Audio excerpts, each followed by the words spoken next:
Hey everyone, welcome back to my channel. Today I'm working on this absolutely stunning diamond painting while sharing 60 incredible, detailed stories about how regular people became millionaires and even billionaires. Story 1. The janitor who became a secret millionaire. Let me tell you about Ronald Reed. This is one of those stories that proves you don't need a fancy degree or a high-paying job to become wealthy, you just need patience, discipline, and the ability to think long-term. Ronald Reed spent his entire working life doing humble jobs. He was a janitor at JCPenney for many years, and before that, he worked at a gas station. He lived in rural Vermont in a small, modest house. His neighbors knew him as the quiet guy who drove a second-hand Toyota, wore flannel shirts with safety pins holding them together, and chopped his own firewood well into his 80s. People in his town thought Ronald was just scraping by. He never talked about money, never showed off, never bought anything fancy. He would shop at thrift stores, fix things himself instead of buying new ones, and lived an incredibly frugal lifestyle. When he died in 2014 at the age of 92, his friends and family expected he might have left behind a small amount, maybe $50,000 or $100,000 if they were lucky. The reading of his will shocked everyone. Ronald Reed had left $8 million to his local hospital and library. Nobody could believe it. How did a janitor and gas station attendant accumulate $8 million? The answer was simple but powerful. He spent decades quietly investing in blue-chip stocks. He would read the Wall Street Journal every day at the library. He researched companies, looked for solid, stable businesses, and bought their stocks. Then he just held them. For years. For decades. He never sold during market crashes. He never panicked. He just kept buying good companies and holding them. Ronald understood something that many wealthy people with business degrees don't understand. Compound interest is the most powerful force in finance. He let his money grow, reinvested the dividends, and never touched the principal. He lived on his modest salary and Social Security, while his investment portfolio grew silently in the background. What's even more remarkable is that he did this without the internet, without investment apps, without financial advisors charging fees. Just newspapers, annual reports, and his own research and patience. The lesson from Ronald Reed's story isn't just about investing, it's about the power of consistency and living below your means. While his colleagues spent their paychecks on new cars and vacations, Ronald was building wealth. While others worried about impressing neighbors, Ronald wore safety pin shirts and drove an old car. And in the end, he died a multi-millionaire who changed his community forever with his donations. Story 2. Sarah Blakely, from selling fax machines to billionaire with $5,000. Sarah Blakely's story is one of my absolute favorites because it shows that you don't need investors, you don't need a business degree, and you don't even need that much money to start a billion-dollar company. You just need to solve a real problem that people actually have. In the late 1990s, Sarah was 27 years old and selling fax machines door-to-door in Florida. It was hot, exhausting work, and she wasn't particularly passionate about it. But she was good at sales because she genuinely connected with people. However, she knew this wasn't her life's calling. One day, Sarah was getting ready for a party. She wanted to wear white pants, but she couldn't find the right undergarment. She needed something that would smooth her silhouette but wouldn't show panty lines or have the feet part of pantyhose which looked terrible with open-toed shoes. So she did what any creative person would do, she cut the feet off a pair of control-top pantyhose. It worked perfectly, and in that moment, Sarah realized, if she had this problem, millions of other women probably did too. She had $5,000 in savings, that was her entire startup capital. She spent 2 years researching the hosiery industry, calling manufacturers, and being rejected constantly. Male executives at hosiery companies didn't understand what she was trying to create. They would say, if this was a good idea, we would have already done it. But Sarah persisted. She finally found a manufacturer in North Carolina who agreed to help, and only because his daughters convinced him after he went home and told them about the crazy woman with the footless pantyhose idea. Sarah wrote her own patent while watching legal shows on TV because she couldn't afford a patent attorney. She trademarked the name, Spanx. Originally she wanted Spanx, but changed it because she read that made-up words and words with K sounds test better for products. For the first year, Sarah was a one-woman show. She designed the packaging, wrote the marketing materials, and even drove around to different Neiman Marcus stores doing in-person demonstrations. She would literally go into the bathroom with potential customers and show them the before and after difference. Her big break came when Oprah Winfrey named Spanx one of her favorite things in 2000. Sales exploded overnight, but even before Oprah, Sarah was building a successful business through pure hustle and genuine belief in her product. Here's what makes Sarah's story even more remarkable: she never took outside investment. She never gave up equity to venture capitalists. She owned 100% of her company. This is almost unheard of in the startup world. Most entrepreneurs give away large chunks of their company to investors, but Sarah bootstrapped everything. By 2012, Sarah Blakely became the youngest self-made female billionaire in America at age 41. Forbes estimated her net worth at $1 billion. She built this entirely from a $5,000 investment and an idea she had while getting dressed for a party. Sarah has said in interviews that her father used to ask her and her brother at dinner every night, "What did you fail at today?" He celebrated their failures because he believed that if you're not failing, you're not trying hard enough. This mindset gave Sarah the courage to face rejection after rejection without giving up. Today, Spanx is a global brand sold in over 50 countries. Sarah has appeared on countless magazine covers, has been named one of Time's 100 most influential people, and has signed the Giving Pledge to donate most of her wealth to charity. The lesson: sometimes the best business ideas come from solving your own frustrations. And you don't need millions in funding, you need a real solution to a real problem, the willingness to hear no 1,000 times, and the determination to keep going anyway. Story 3. The immigrant cleaning lady who built a $40 million real estate empire. This is the story of Maria, an immigrant from Mexico who came to America in the 1970s with almost nothing and built a real estate fortune that would make most professional investors jealous. What makes her story even more incredible is that she never learned to read or write in English, but she understood numbers, people, and value better than most Harvard MBAs. Maria arrived in Brooklyn, New York in 1972 at the age of 24. She spoke very little English, had no formal education, and had exactly $200 in her pocket that she'd saved for years. She knew one thing: she needed to work, and she needed to save. She started cleaning houses. Every single day, she would wake up at 5 a.m. and clean homes in wealthy neighborhoods. The work was hard: scrubbing floors, washing windows, doing laundry for families who barely acknowledged her presence. But Maria noticed something: these wealthy people weren't that different from her. They just owned assets, particularly real estate. Maria lived in a tiny studio apartment with 3 other women to save money. While they spent their paychecks on calling home, sending money to family, and occasional entertainment, Maria did something different. She saved 70% of everything she earned. Her roommates thought she was crazy. Why live in America if you're going to live like you're poor? But Maria had a plan. She watched the neighborhoods where she cleaned.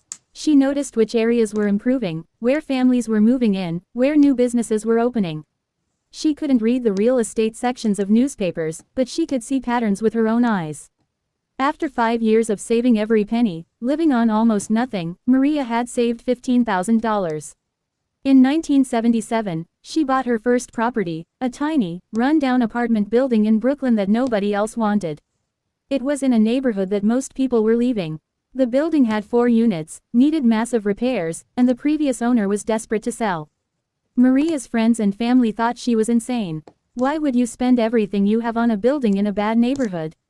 But Maria saw something others didn't. The subway line was being extended, young artists were starting to move in because rent was cheap, and the city was beginning to invest in infrastructure. She fixed up the building herself. At night, after cleaning houses all day, Maria would go to her building and paint, repair walls, fix plumbing. She learned by watching YouTube videos. Wait, this was 1977, there was no YouTube. She learned by watching workers, by asking questions at hardware stores, by trial and error. She rented out 3 units and lived in the 4th, using rental income to pay the mortgage. Then she saved again. Every spare dollar went into a savings account. 3 years later, she bought another building. Then another. Each time, she would buy in neighborhoods that others overlooked, fix them up herself, rent them out, and use the income to buy more. Here's what made Maria brilliant: she understood leverage before she even knew the word. She would use rental income from one building to qualify for mortgages on other buildings. Banks saw her rental income as legitimate earnings, even though she was still cleaning houses as her official job. By 1990, Maria owned 12 buildings in Brooklyn. The neighborhoods she'd invested in were now being discovered, by young professionals, artists, and families priced out of Manhattan. Her buildings were suddenly worth 5 to 10 times what she'd paid for them. But Maria didn't sell. She held on to everything, continuing to collect rent, continuing to maintain her properties personally. She finally stopped cleaning houses in 1995 at age 47, not because she had to, but because managing her real estate empire had become a full-time job. By 2010, the Brooklyn real estate market had exploded. Neighborhoods that were considered dangerous in the 1970s and 80s were now trendy and expensive. Maria's buildings, which she'd bought for $50,000, $150,000 each, were now worth $2 to $5 million each. When Maria passed away in 2018 at age 70, her real estate portfolio was valued at over $40 million. She left it all to her children and grandchildren, none of whom ever had to clean houses for a living. What's remarkable about Maria's story is that she did this without speaking fluent English, without being able to read complex documents, without formal education.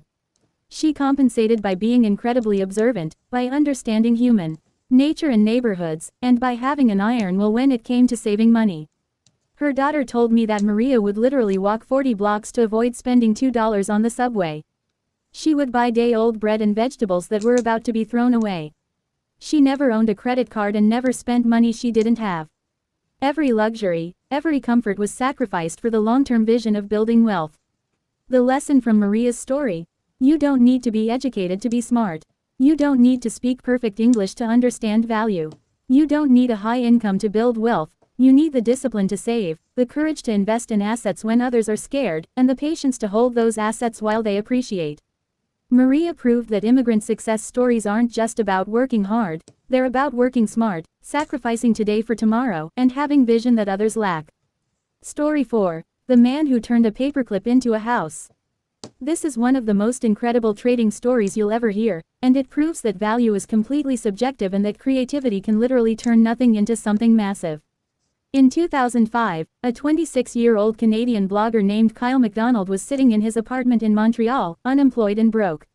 He was staring at a red paperclip on his desk and had a crazy thought.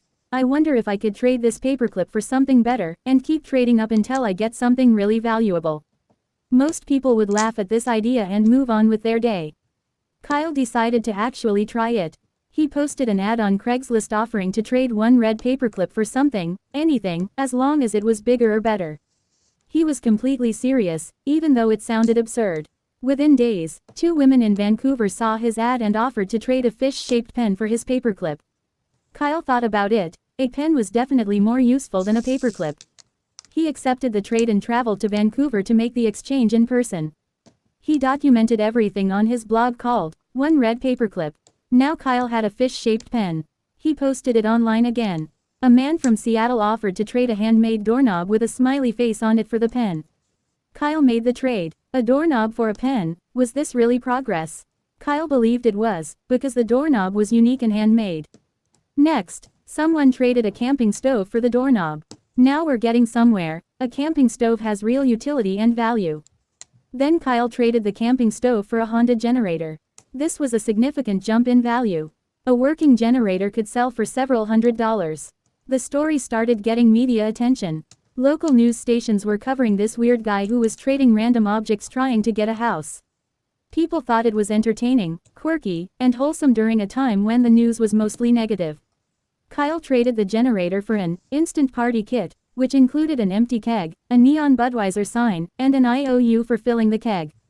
This seemed like a step backward, but Kyle understood something crucial. He wasn't trading for practical value, he was trading for interest and story value. The instant party kit was more interesting than a generator. Next came one of the key trades. A musician traded a snowmobile for the instant party kit. Now Kyle had something worth about $1,000. He was making real progress. He traded the snowmobile for a 2-person trip to York, British Columbia. This might seem strange, trading a physical object for an experience, but Kyle was thinking strategically. The trip package included transportation and lodging. The trip was then traded for a cube van, basically a moving truck. Now Kyle had a vehicle worth several $1,000s, something he could actually sell for real money if he wanted to. But he kept going. A recording contract was offered for the cube van by a music producer. Kyle didn't want a recording contract personally, but he knew someone who did. He made the trade. The recording contract was traded for 1 year's rent in a Phoenix, Arizona apartment. Think about this progression, from a paperclip to a full year of free housing. But Kyle wanted to own a house, not rent one. An aspiring musician traded an afternoon with Alice Cooper, the famous rock star, for the year's rent. Now Kyle had an experience with a celebrity, which he traded to a magazine. The magazine executive offered a motorized snow globe, but not just any snow globe. This particular snow globe had been used in the movie, Citizen Kane, and was a legitimate piece of Hollywood memorabilia. Its value? Potentially tens of thousands of dollars. Kyle traded the snow globe to actor Corbin Burnson, who collected snow globes and had over 6,000 of them. Corbin offered a speaking role in his upcoming movie, Donna on Demand. Now here's where it gets really interesting. Kyle posted that he had a movie role to trade. The town of Kipling, Saskatchewan saw an opportunity for publicity. They offered to trade a house, an actual house, for the movie role. Why would a town do this? Because they understood the publicity value. This story had gone viral internationally. Media from around the world were covering Kyle's journey from paperclip to house. The town of Kipling saw this as a tourism and publicity opportunity worth far more than the cost of the house. On July 12, 2006, exactly 1 year and 14 trades after starting with a red paperclip, Kyle McDonald became the owner of a house in Kipling, Saskatchewan. The house was a 2-story farmhouse on Main Street. The town held a massive celebration. Over 1,000 people attended the ceremony where Kyle received the keys to his house. Media from around the world covered the story. Kipling became internationally famous, tourist visits increased dramatically, and they even created a giant red paperclip monument in the town. But here's what makes this story truly valuable: Kyle didn't just get a house. He wrote a book about his experience that became a bestseller.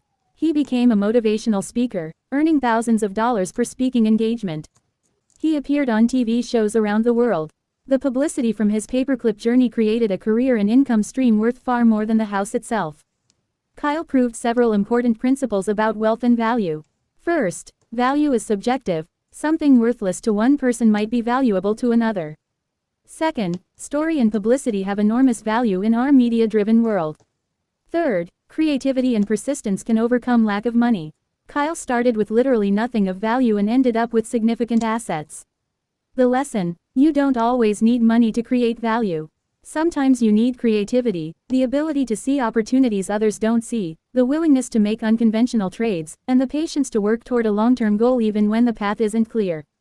Kyle's paperclip journey has inspired thousands of people to start their own trading chains and to think differently about value in exchange. Story 5. How 3 guys created YouTube and sold it for $1.65 billion in 18 months. YouTube is so ubiquitous today that it's hard to imagine the internet without it. But in 2005, online video was a disaster. There was no easy way to share videos, file sizes were huge, and most platforms were clunky and difficult to use. 3 former PayPal employees decided to solve this problem, and in doing so, they created one of the fastest wealth generation stories in internet history. Chad Hurley, Steve Chen, and Jawed Karim had all worked together at PayPal. When PayPal was sold to eBay in 2002, they made some money from their stock options, but they weren't rich, maybe a few $100,000 each. They were in their late 20s and looking for their next project. The origin story of YouTube has a few versions. One version says they were frustrated because they couldn't easily share video clips from a dinner party. Another version says Jawed couldn't find video clips of Janet Jackson's Super Bowl, wardrobe malfunction, or the 2004 Indian Ocean tsunami. Regardless of the exact trigger, they all recognized the same problem: sharing video online was way too difficult. In early 2005, they registered the domain youtube.com on Valentine's Day, February 14. The name was simple and memorable: YouTube, like television is sometimes called, the tube, but personalized. This was going to be television for regular people, by regular people. They worked out of a small office above a pizzeria in San Mateo, California. Their studio was literally a garage.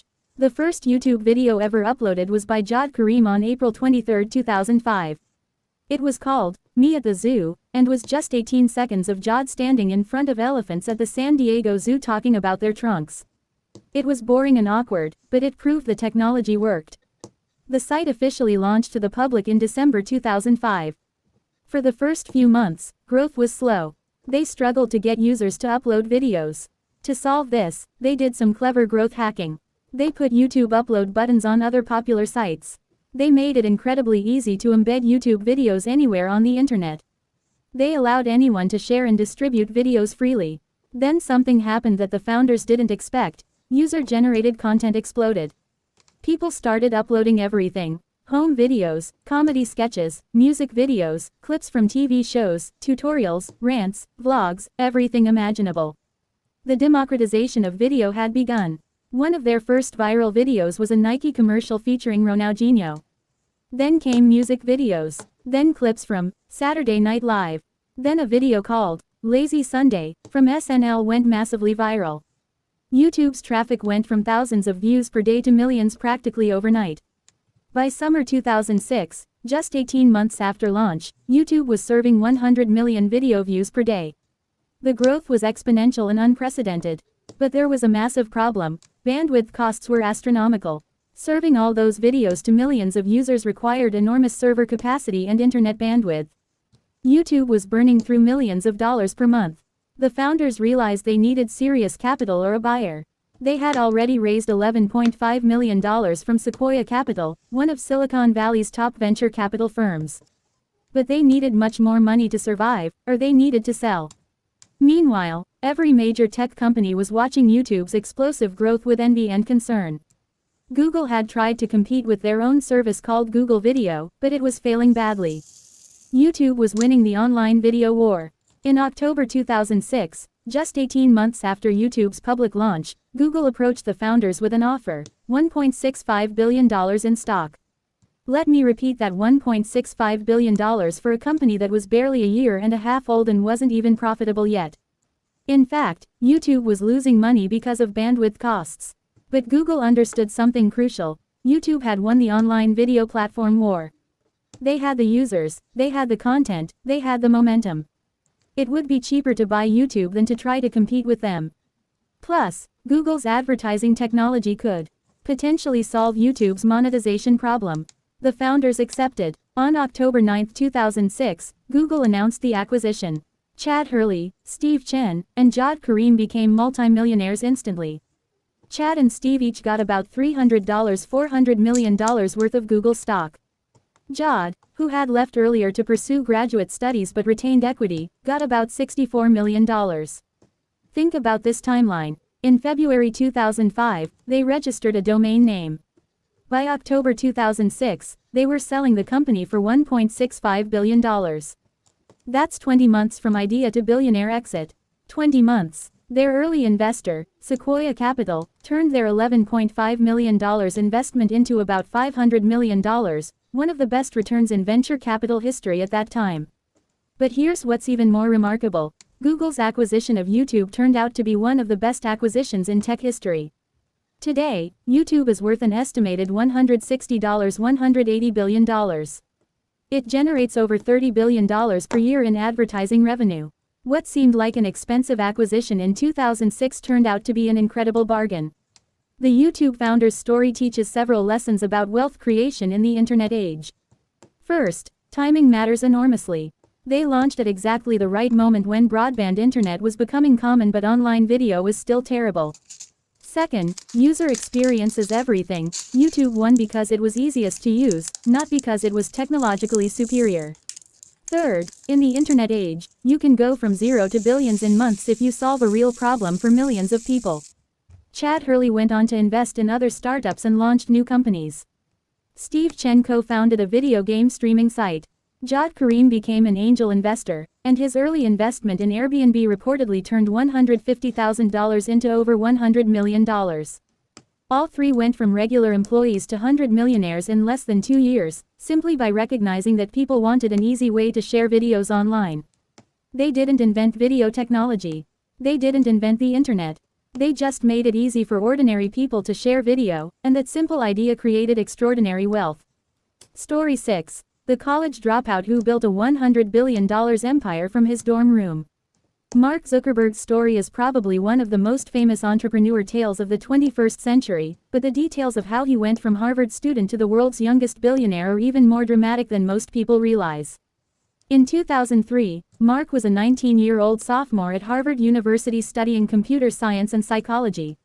He was brilliant but socially awkward, known for wearing the same hoodie and flip-flops every day, and spending most of his time coding rather than going to parties. In October 2003, Mark created his first controversial project, a website called FaceMash. He hacked into Harvard's student ID database, downloaded photos of students, and created a website where people could rate who was more attractive between two randomly selected students.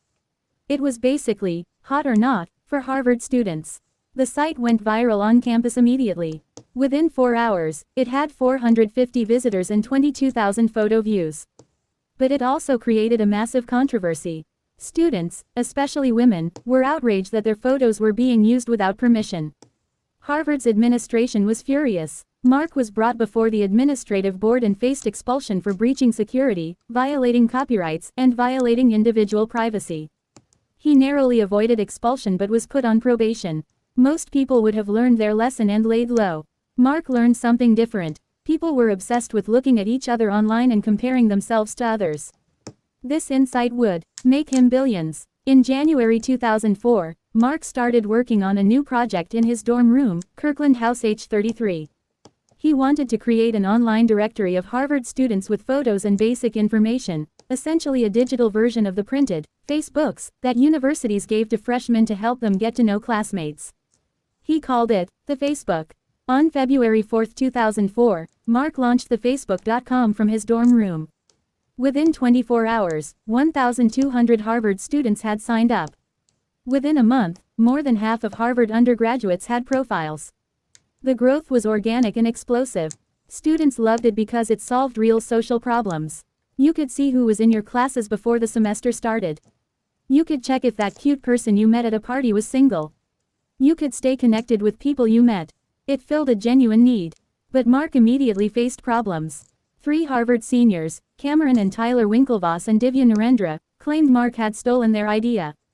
They had hired Mark to code a similar social network called Harvard Connection, later renamed Connect U.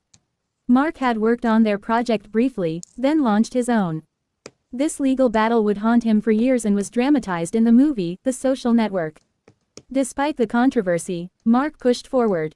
Within weeks, the Facebook expanded to other Ivy League schools, Yale, Columbia, Stanford. Students at these elite universities were desperate to get access. There were waiting lists to join. The exclusivity made it even more desirable. Mark was working on the site day and night from his dorm room, often coding until 5 or 6 a.m., sleeping a few hours, going to a class or two, then coding again.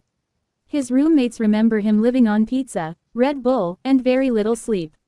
In June 2004, at the end of his sophomore year, Mark made a huge decision. He dropped out of Harvard and moved to Palo Alto, California to work on Facebook full-time. His parents, both professionals with graduate degrees, were horrified. You don't drop out of Harvard. But Mark was certain Facebook was going to be huge. He rented a small house in Palo Alto with some friends who were working with him on Facebook. They called it the Facebook House. It was basically a startup frat house. Young guys in their late teens and early 20s, coding all day and night, surviving on junk food, having impromptu parties, and building what would become the most powerful social network in history. By December 2004, Facebook had 1 million users. That's explosive growth, but the site still wasn't making much money. Mark was funding it with help from his co-founder Eduardo Saverin, who had invested about $15,000 initially, and a loan from Mark's father. In 2005, things got serious. Sean Parker, the co-founder of Napster who was already famous and infamous in Silicon Valley, became Facebook's president. He introduced Mark to venture capitalists. Peter Thiel, co-founder of PayPal, invested $500,000 for 10.2% of the company, valuing Facebook at about $5 million. Facebook continued expanding to more colleges, then high schools, then eventually to anyone over 13 with an email address in September 2006. Each expansion brought controversy. Existing users didn't want their exclusive network opened up, but also massive growth. Major companies started approaching Mark with buyout offers. Yahoo offered $1 billion in 2006. Mark was 22 years old, and someone was offering him $1 billion for a company he'd started 2 years earlier in his dorm room. His board of directors, investors, and even some co-founders wanted him to take the deal. Mark said no. He believed Facebook could be worth much more. Many people thought he was insane and arrogant. Who turns down $1 billion at age 22? Mark did, and he was right. By 2007, Microsoft invested in Facebook at a valuation of $15 billion. Mark's personal stake was suddenly worth over $3 billion. He was 23 years old and one of the youngest billionaires in the world. Facebook went public in May 2012 with one of the largest IPOs in tech history, valued at over $100 billion. Mark's shares were worth about $19 billion on day one. Today, Meta, Facebook's parent company, is worth over $800 billion, and Mark's net worth fluctuates between $100 to $150 billion depending on stock prices. But the story isn't just about the money. Mark faced enormous challenges and controversies. The legal battles with the Winklevoss twins cost tens of millions to settle. His relationship with co-founder Eduardo Saverin fell apart in bitter legal disputes dramatized in The Social Network.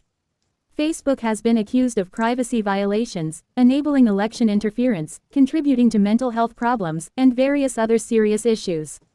Mark went from a college kid in a hoodie to one of the most powerful and controversial people in the world.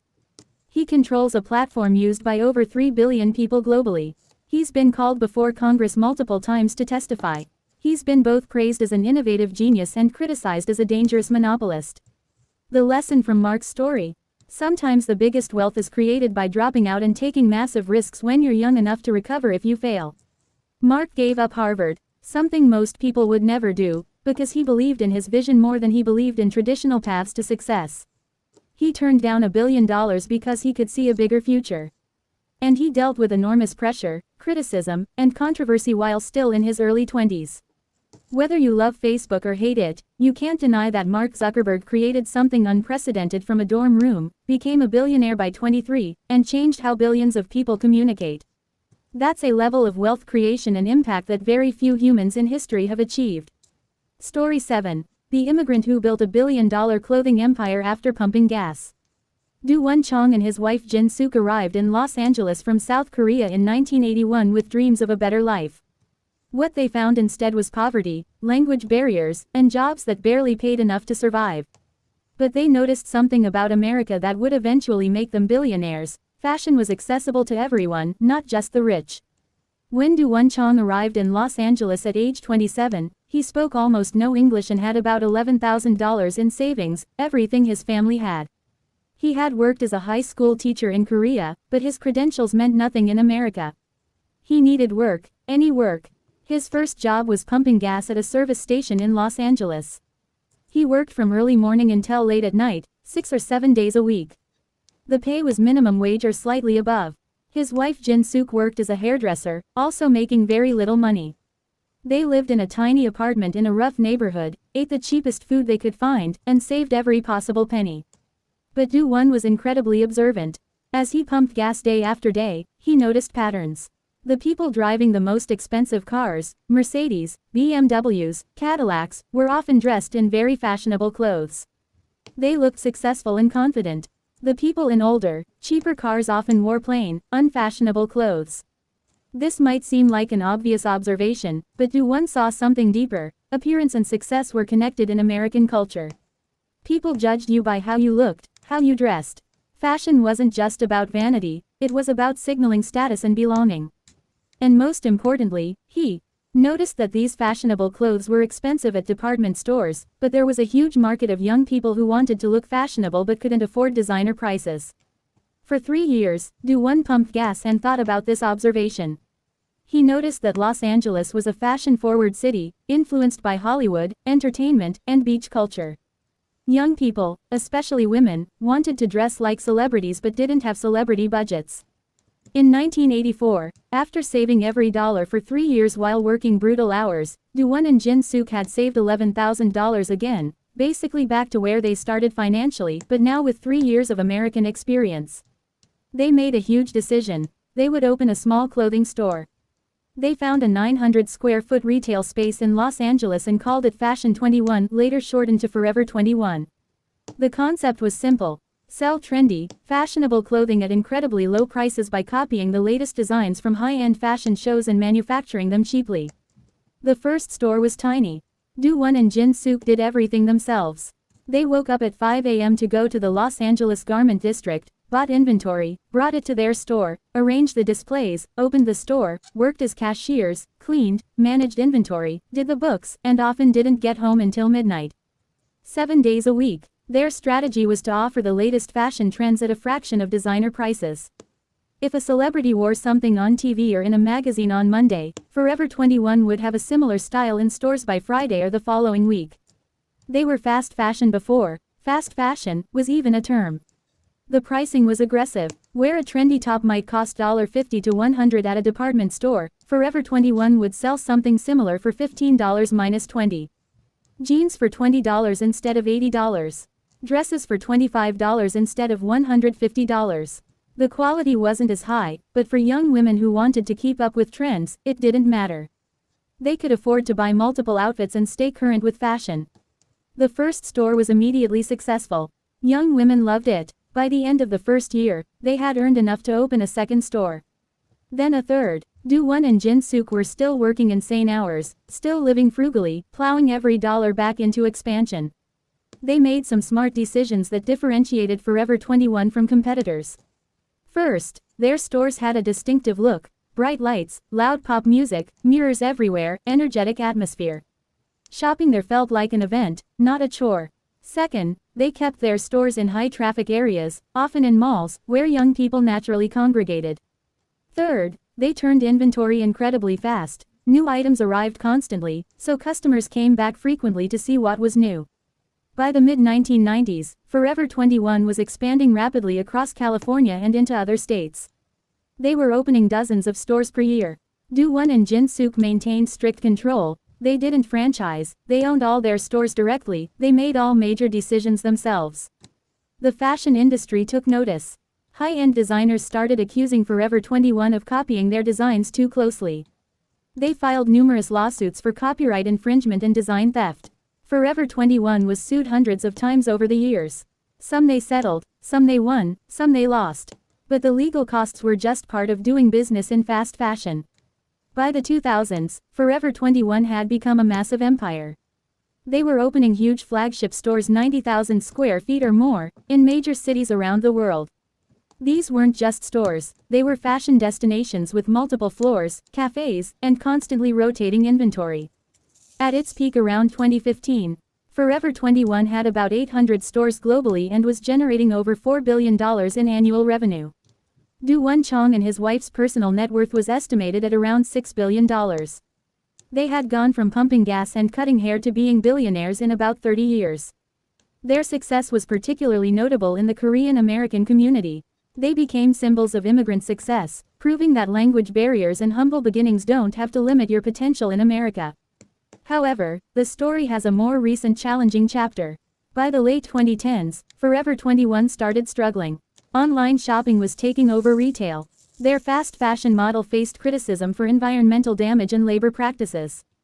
Competition intensified from other fast fashion brands and online retailers like Shein.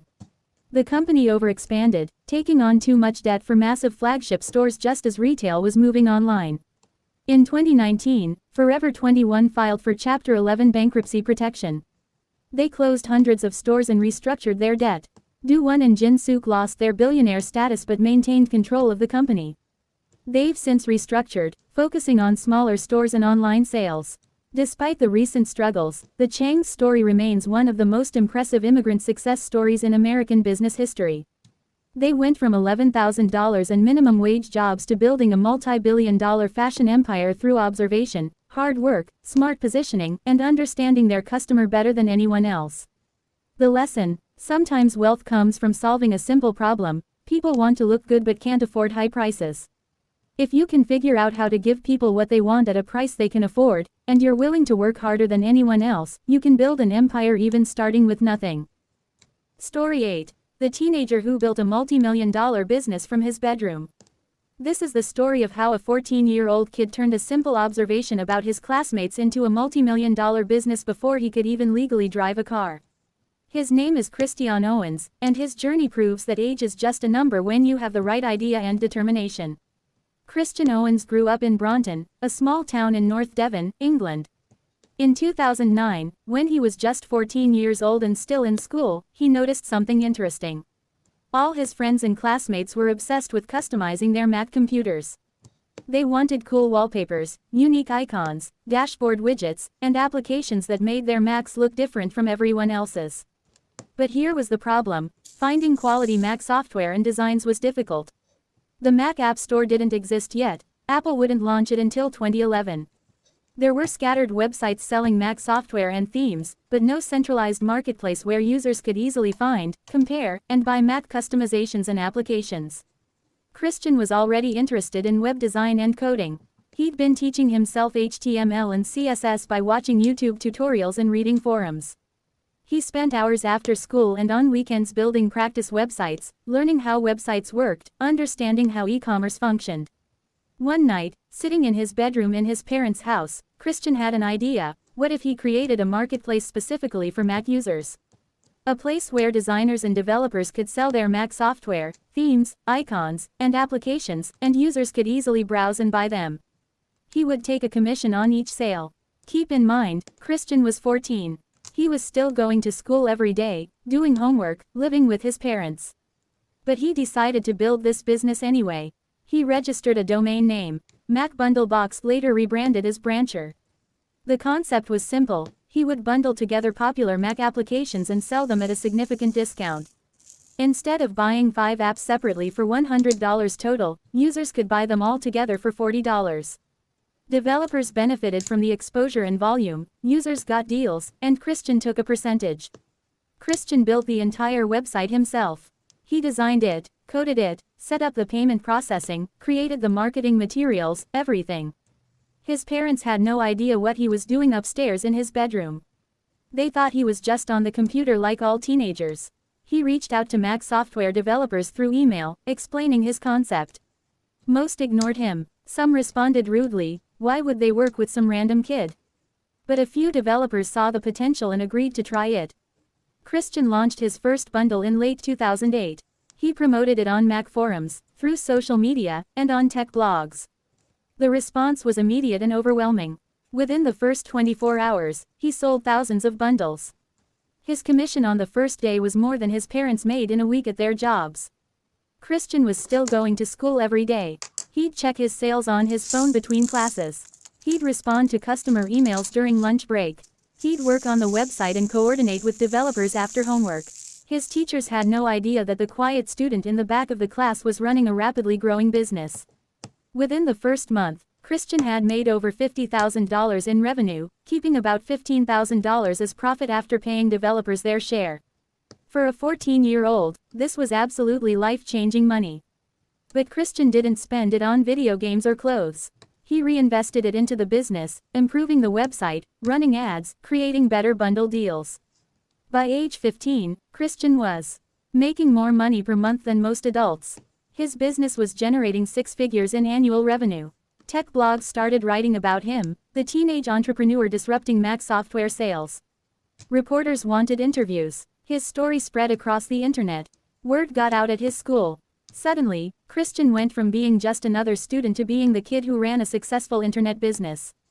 Some classmates were impressed, others were jealous, some didn't believe it was real. His parents finally realized what was happening when packages started arriving at their house daily: customer orders, paperwork, business documents. Christian had to explain that he'd been running a business from his bedroom for months.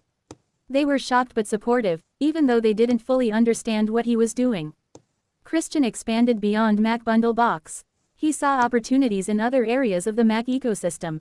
He created additional websites, offered consulting services to other Mac developers, and started building his reputation in the Apple community. By age 16, Christian made his first $1 million in total revenue. He employed several people remotely, had contracts with major software developers, and was featured in major business publications.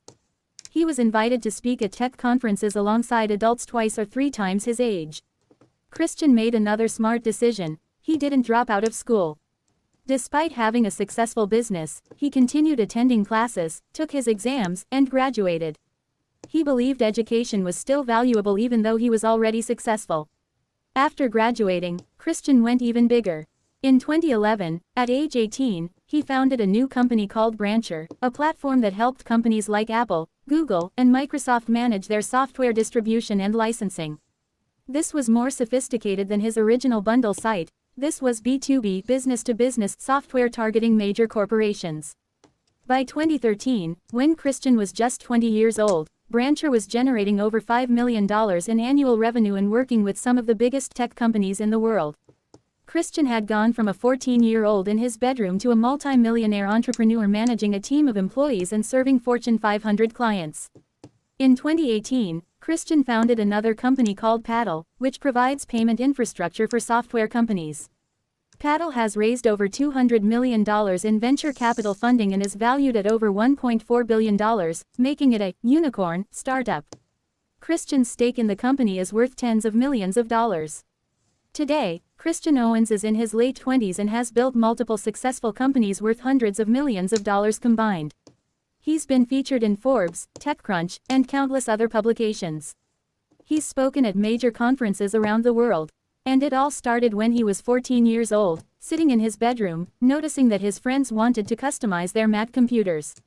What makes Christian's story so remarkable isn't just that he became successful young. Lots of people have early success. What's remarkable is how he identified a real market need, executed on it despite being underage and having no business experience, continuously reinvested in growth rather than spending his earnings, and kept building bigger and more ambitious companies as he matured. Christian has said in interviews that being young was actually an advantage. He had no fear of failure because he had no responsibilities, no mortgage, no family to support, no career to protect. If his business failed, he'd just go back to being a regular teenager. This freedom to take risks without consequences is something most adults don't have. Another key to his success was his ability to learn independently. Christian didn't go to business school or take coding classes. He taught himself everything through online resources, trial and error, and persistence. In today's world, almost any skill can be learned online for free if you're motivated enough. The lesson from Christian's story: age is not a barrier to business success in the digital age. You don't need a college degree, you don't need years of experience, and you don't need a huge investment of capital. You need to identify a real problem that people will pay to solve, you need the skills or willingness to learn the skills to solve it, and you need the determination to keep going when things get difficult. Christian Owens proved that a teenager with a laptop and an internet connection can compete with established companies and win. In the internet age, ideas and execution matter more than age, credentials, or connections. Story 9. The woman who became a billionaire selling makeup she mixed in her kitchen. Kylie Jenner's story as the youngest self-made billionaire was controversial. Many people argued she wasn't truly self-made given her famous family. But there's another makeup mogul whose story is truly self-made and even more impressive, Pat McGrath, who went from mixing makeup in her mother's kitchen to building a billion-dollar beauty empire. Pat McGrath was born in Northampton, England in 1970 to a Jamaican immigrant mother. Her father left when she was young, and Pat was raised by her mother Jean in a working-class neighborhood. Money was extremely tight. Jean worked multiple jobs to support Pat and her siblings. But Jean had a passion: fashion and beauty. Despite having very little money, Jean would buy fashion magazines and study them obsessively. She would recreate high-fashion looks using whatever materials she could find or afford. She taught young Pat to see beauty and creativity everywhere, even in poverty. Jean couldn't afford professional makeup, so she made her own. She would mix ingredients in the kitchen, combining different pigments, experimenting with textures, creating custom colors that weren't available in stores. Young Pat would watch her mother for hours, fascinated by this alchemy of turning ordinary ingredients into beautiful cosmetics. By her early teens, Pat was experimenting herself. She would create makeup looks on her friends, mixing her own colors and formulas just like her mother taught her. She had a natural talent for understanding color theory, skin tones, and what made people look beautiful. Pat never went to beauty school or got formal training. She couldn't afford it, but she studied fashion magazines religiously, teaching herself by analyzing editorial makeup looks and trying to recreate them. She practiced constantly on anyone who would let her: friends, family, people at bus stops. In her early 20s, Pat moved to London and started trying to get work as a makeup artist. She would go to fashion shoots and offer to work for free, just to build her portfolio and gain experience. Many times she was rejected or ignored. The fashion industry was very exclusive and snobbish, especially towards someone without formal training or connections. But Pat had something special, an incredible eye for color and creativity that stood out even in the competitive London fashion scene. Her work started getting noticed. She began getting paid jobs, small at first, local fashion shows, small magazine editorials, music videos. Her big break came when she started working with influential fashion photographers. Pat's makeup artistry was unlike anything else in the industry. She created dramatic, editorial looks that were more like art than traditional makeup. She would use unconventional materials, glitter, metallic pigments, even gold leaf, to create stunning visual effects. By the 1990s, Pat was becoming one of the most sought-after makeup artists in fashion. She worked with top photographers like Steven Meisel. She did makeup for major fashion magazines, Vogue, ID, Harper's Bazaar. She worked fashion weeks in Paris, Milan, New York, and London. But here's what made Pat different from other celebrity makeup artists. She was still mixing custom products in her hotel rooms and backstage at fashion shows. She couldn't find commercial products that did what she wanted, so she made her own, just like her mother had taught her. Other makeup artists and models started asking Pat what products she was using. They wanted to buy them. Pat would explain that they didn't exist commercially, she made them herself. People kept asking, "Why don't you sell these?" For years, Pat resisted starting her own line. She was busy, successful as an artist, and didn't have business experience or capital to start a company. But the demand kept growing. In 2015, at age 45, Pat finally launched her own brand, Pat McGrath Labs. She started with a single product, a lip kit called Gold 001, sold exclusively online. The product was expensive by normal standards, $60 for a lip kit. Pat promoted the launch primarily through Instagram, showing the product on models and in editorial shoots. When she opened sales, the product sold out in 6 minutes. Not 6 hours, 6 minutes. The entire inventory, gone. Pat restocked, sold out again in minutes. She released another product, sold out, another, sold out. The demand was absolutely insane. People were reselling her products on eBay for triple the price. What was happening? Pat had built a 25-year reputation in the fashion industry as the absolute best makeup artist in the world. Fashion insiders, models, celebrities, and makeup enthusiasts all knew her name. When she finally released products, there was already massive pent-up demand from people who'd been waiting years to buy what Pat was creating. Pat McGrath Labs grew explosively without traditional advertising. Pat didn't spend millions on TV commercials or celebrity endorsements. She used Instagram and her industry reputation. Every major fashion magazine featured her products. Every celebrity makeup artist wanted to use her line. But the products weren't just hyped, they were genuinely innovative. Pat brought the same creativity she used in editorial work to commercial products. Her eyeshadows had unique finishes and textures that other brands couldn't replicate. Her metallics actually looked metallic. Her pigments were more intense than anything else available. She also maintained high prices. While drugstore makeup costs $5 to $20 and mid-range brands cost $20 to $50, Pat McGrath products cost $50 to $200 or more. Some of her palettes cost over $125. Many people said she was crazy, who would pay that much for makeup? Millions of people, it turned out. Pat understood luxury marketing. She wasn't competing with drugstore brands. She was competing with Chanel, Dior, and Tom Ford. She positioned her brand as the absolute premium, the makeup that professional artists and serious enthusiasts would buy regardless of price. In 2018, just 3 years after launching, Pat McGrath Labs was valued at over $1 billion after receiving investment from Eurazeo Brands. Pat owned the majority of the company, making her net worth over $700 million. She became one of the few self-made female billionaires in the beauty industry.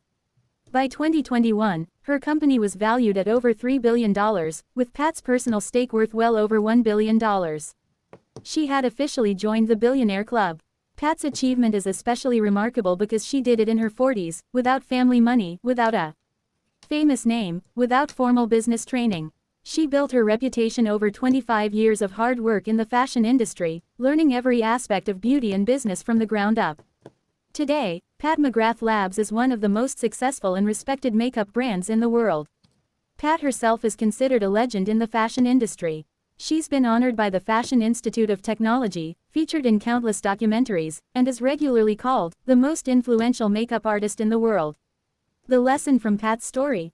Sometimes the path to wealth is long and requires patience. Pat didn't become a billionaire overnight or in her 20s. She spent 25 years building expertise, reputation, and understanding of her craft. When she finally launched her brand, she had something that couldn't be easily copied: decades of industry credibility and genuine innovation. Pat also proved that you don't need traditional education or early opportunities to reach the top of your field. She learned from her mother in a kitchen. She taught herself by studying magazines. She got experience by working for free until people recognized her talent. And perhaps most importantly, Pat never compromised her vision to fit into existing market categories. She didn't make cheap makeup to compete with drugstore brands. She created luxury products that reflected her artistic vision, charged premium prices, and built a brand around genuine quality and innovation. That authenticity is what made her a billionaire. Story 10. The programmer who became a billionaire by saying no to everyone. This is the story of Marcus Notch Persson, the Swedish programmer who created Minecraft, one of the most successful video games in history. What makes his story unique is how he became a billionaire by consistently doing the opposite of what everyone in the gaming industry told him to do. Marcus Persson was born in 1979 in Stockholm, Sweden. He grew up in a working-class family in a small town outside Stockholm. His parents divorced when he was young, and money was always tight. But when Marcus was 7 years old, his father brought home a Commodore 128 computer. That computer changed Marcus's life. He became obsessed with it, spending hours learning to program in BASIC. By age 8, he had created his first simple game. His teachers and parents didn't understand what he was doing. In the 1980s, programming was still very niche. But Marcus knew he'd found his calling. Throughout his childhood and teenage years, Marcus programmed constantly. He made games, shared them with online communities, and gradually improved his skills. He wasn't particularly social. He later described himself as awkward and not fitting in at school. Programming was his escape and his passion. After finishing school, Marcus got a job as a programmer at a game development company called King, which later became famous for Candy Crush. He worked there for several years, doing decent work and making a modest salary. But Marcus wasn't satisfied. He wanted to create his own games, his own way, without corporate constraints. In 2009, at age 30, Marcus started working on a side project in his spare time.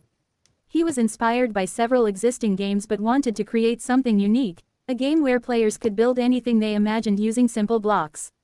He called it Minecraft. The concept was strange by gaming industry standards. There was no story, no objective, no levels to beat. Players just appeared in a randomly generated world made of blocks and could do whatever they wanted: build houses, dig tunnels, create sculptures, explore caves, fight monsters, or just wander around. Every game executive and publisher would have told Marcus this was a terrible idea. Games needed structure, goals, graphics that pushed technical boundaries. Minecraft had none of that. The graphics were intentionally blocky and simple, like digital Legos. There was no tutorial. Players had to figure everything out themselves. Marcus didn't care about industry wisdom. He built the game he wanted to play. He released an early alpha version in May 2009 for about $13. Most developers would never release an unfinished game and charge money for it. Marcus did anyway. Something unexpected happened. People loved it. The game spread through online communities, forums, and YouTube. Players created amazing structures, entire cities, working computers made of game blocks, massive sculptures, functioning machines. They shared screenshots and videos. Marcus continued developing Minecraft while still working his day job.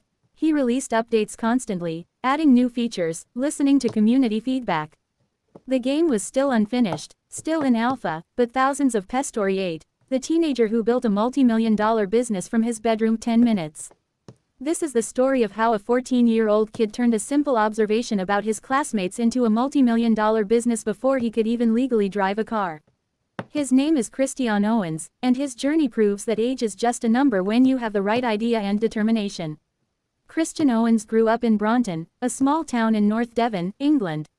In 2009, when he was just 14 years old and still in school, he noticed something interesting. All his friends and classmates were obsessed with customizing their Mac computers. They wanted cool wallpapers, unique icons, dashboard widgets, and applications that made their Macs look different from everyone else's. But here was the problem: finding quality Mac software and designs was difficult. The Mac App Store didn't exist yet. Apple wouldn't launch it until 2011.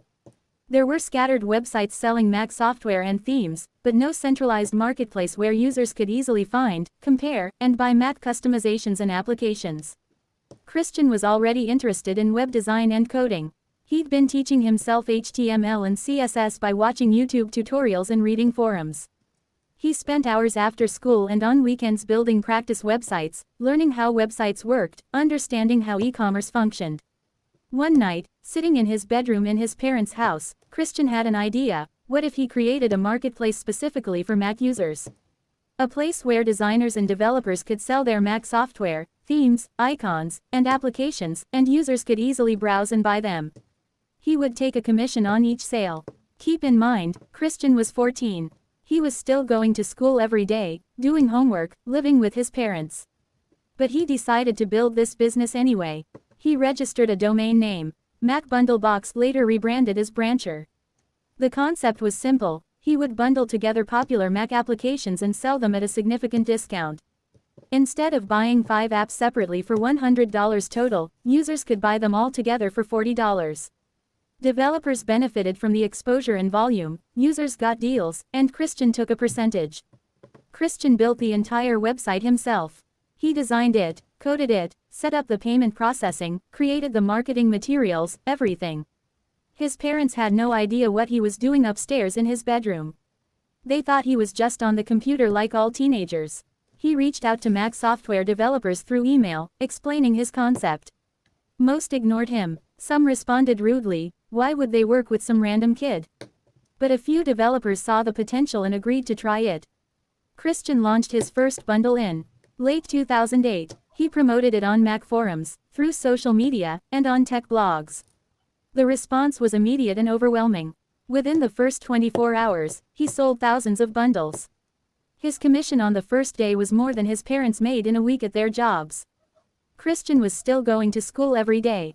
He'd check his sales on his phone between classes. He'd respond to customer emails during lunch break.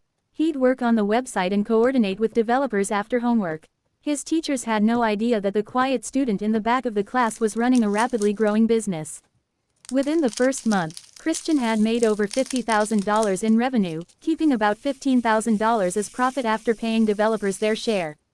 For a 14-year-old, this was absolutely life-changing money. But Christian didn't spend it on video games or clothes.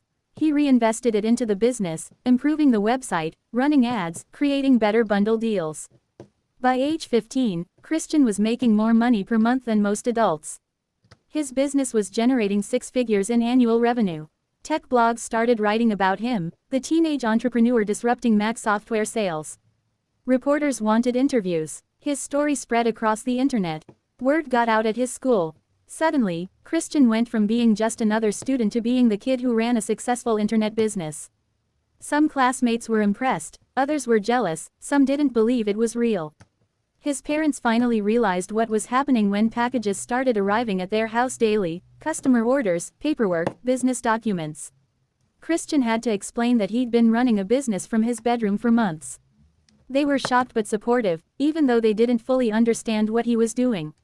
Christian expanded beyond MacBundlebox. He saw opportunities in other areas of the Mac ecosystem. He created additional websites, offered consulting services to other Mac developers, and started building his reputation in the Apple community. By age 16, Christian made his first $1 million in total revenue. He employed several people remotely, had contracts with major software developers, and was featured in major business publications. He was invited to speak at tech conferences alongside adults 2 or 3 times his age. Christian made another smart decision: he didn't drop out of school. Despite having a successful business, he continued attending classes, took his exams, and graduated. He believed education was still valuable even though he was already successful. After graduating, Christian went even bigger. In 2011, at age 18, he founded a new company called Brancher, a platform that helped companies like Apple, Google, and Microsoft manage their software distribution and licensing. This was more sophisticated than his original bundle site. This was B2B, business-to-business software targeting major corporations. By 2013, when Christian was just 20 years old, Brancher was generating over $5 million in annual revenue and working with some of the biggest tech companies in the world. Christian had gone from a 14-year-old in his bedroom to a multi-millionaire entrepreneur managing a team of employees and serving Fortune 500 clients. In 2018, Christian founded another company called Paddle, which provides payment infrastructure for software companies. Paddle has raised over $200 million in venture capital funding and is valued at over $1.4 billion, making it a unicorn startup. Christian's stake in the company is worth tens of millions of dollars. Today, Christian Owens is in his late 20s and has built multiple successful companies worth hundreds of millions of dollars combined. He's been featured in Forbes, TechCrunch, and countless other publications. He's spoken at major conferences around the world. And it all started when he was 14 years old, sitting in his bedroom, noticing that his friends wanted to customize their Mac computers. What makes Christian's story so remarkable isn't just that he became successful young. Lots of people have early success. What's remarkable is how he identified a real market need, executed on it despite being underage and having no business experience, continuously reinvested in growth rather than spending his earnings, and kept building bigger and more ambitious companies as he matured. Christian has said in interviews that being young was actually an advantage. He had no fear of failure because he had no responsibilities, no mortgage, no family to support, no career to protect.